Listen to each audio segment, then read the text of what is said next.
ہمارا یہ ملک خالصتاً کلبے کی بنیاد پر بنا ہے۔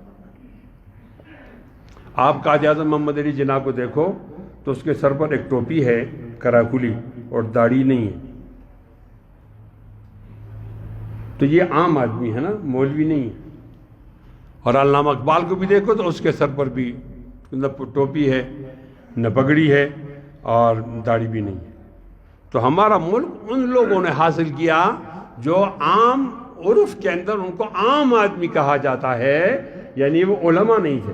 حالانکہ ہمارے موقف تو ہے کہ قربانی تو علماء نے دی ہے۔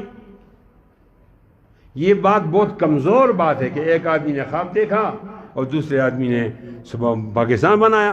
آپ لوگ خواب دیکھتے ہو نا، صبح جب آپ اٹھتے ہو ایک آدمی نے خواب دیکھا کہ میرے جیب میں 10,000 روپے ہیں، صبح جب یہ اٹھے گا جیب میں ہاتھ ڈالے گا 10,000 روپے مل جائیں گے اس کو؟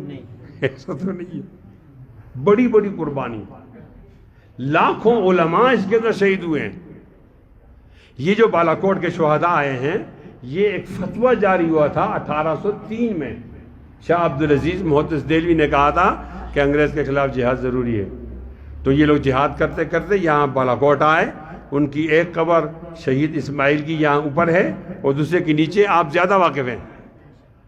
اس علاقے میں اسلام کے لیے بہت قربانیاں دی گئی، اس کے نتیجے میں ہندوستان آزاد ہوا اور ہندوستان کی آزادی کے نتیجے میں پاکستان آزاد ہوا۔ اور آج بھی میں اعلان کرتے ہوئے فخر محسوس کرتا ہوں کہ پاکستان اللہ تعالیٰ کی بہت بڑی نعمت ہے، بہت بڑی نعمت ہے۔ جب یہ بہت بڑی نعمت ہے ہم اسے قدر کرنی چاہیے۔ تو قدر کرنے کا طریقہ بتاتا ہوں۔ قائد اعظم محمد علی جناح نے ایک نہیں کئی دفعہ یہ کہا ہے کہ میں اس ملک کا منشور نہیں بناتا، اس کا منشور قرآن و سنت ہے۔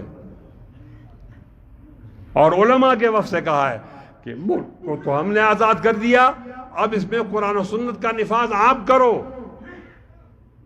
اور یہ نعرہ زبانی زد عام تھا۔ پاکستان کا مطلب کیا؟ بولو بولو، اونچی اوپر والو بولو۔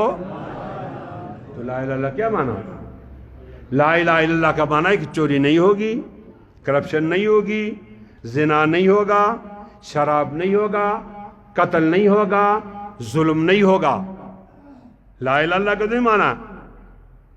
ایک تو لا الہ الا اللہ کا پورا نظام ہے، عدلیہ کا نظام، دفاع کا نظام، خارجہ نظام، پولیس کا نظام، معیشت کا نظام، معاشرت کا نظام، یہ ایک مستقل سبجیکٹ ہے۔